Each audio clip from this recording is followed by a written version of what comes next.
Jyothirgamaya is an eye to the blind. Now, when I mean an eye to the blind, I don't mean that we miraculously give the blind sight, but we give them their inner sight. We give them opportunities to see from their inner eyes, which does not exactly mean their physical eyes.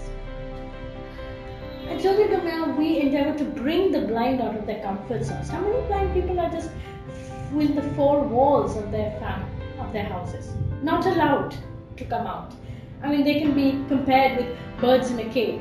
I mean, once you let a bird inside a cage, I mean, he's not allowed to come out. He's just stuck there. I mean, someone gives him food or gives him something and he's just satisfied. That's how the blind are treated.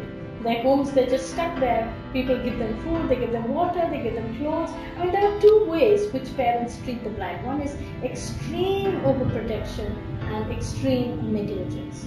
Now, overprotection, I mean that they're not allowed to come out, they're not allowed to do anything for themselves, and they're just made to be useless. And negligence is that their parents don't even want to educate them or want to rehabilitate them, and they believe that they don't have any capabilities at all. So at Jyothirgamaya, we want to bring out their capabilities. We give them training in various skills.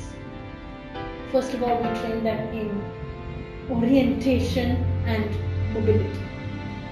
Orientation and mobility is the ability to travel safely, with accurate speed, and with confidence. In orientation mobility, we teach them how to use a white cane. A white cane is a stick which enables the blind people to walk. We can find and detect obstacles. I mean, we can't detect what exactly the obstacle is, but at least we know that something is on the left side, something is on the right side, something is in front of us. So when we walk, we avoid banging or colliding into something. So that's a very important aspect. I mean, before any other training, we give most importance to this, because if a blind person gets a job somewhere, he has to be able to travel to office. And if he has to travel, he has to know mobility. He has to know how to use a white cane. He also has to know how to board public transport. We teach them how to travel in the bus, how to get inside the bus, how to ask the bus conductor where he wants to alight, which place is this, how to get his ticket or show his blind pass. I mean, we give them that kind of training so that they don't have to just stand there and wonder what to do. So we train them in orientation mobility, boarding public transport. We also teach another new aspect which is not generally taught in India, and that's echolocation. Echolocation is to detect by sound.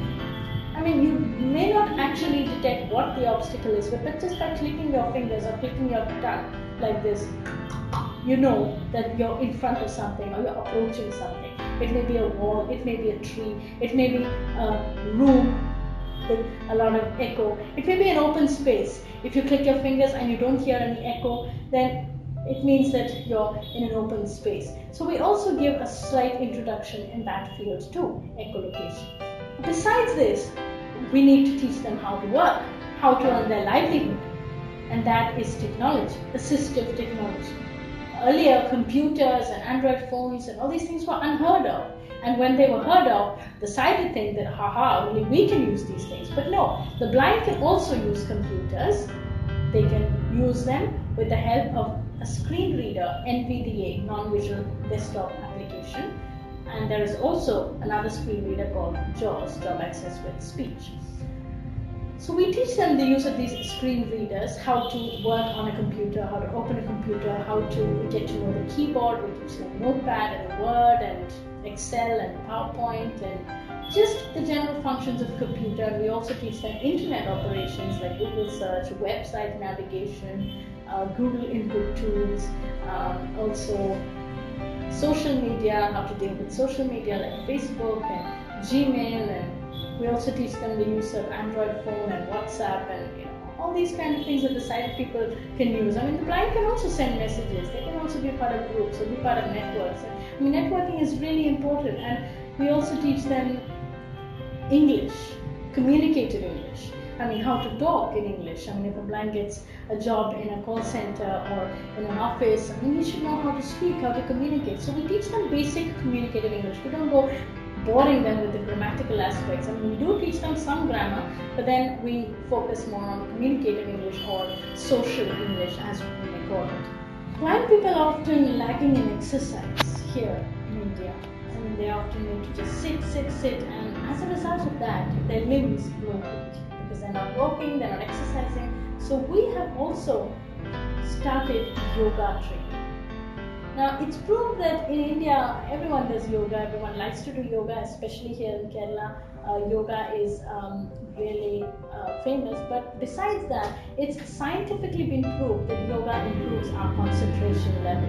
It helps us to think clearly, to be more focused. It also improves our breathing. It improves our health also. It's medically also good to do yoga. So we've introduced a few yoga techniques which we teach the blind people so that they may practice it at their leisure time. So this is what we do in Jyothirgamaya, and I would welcome any blind person to come forward and get trained. We are there for you.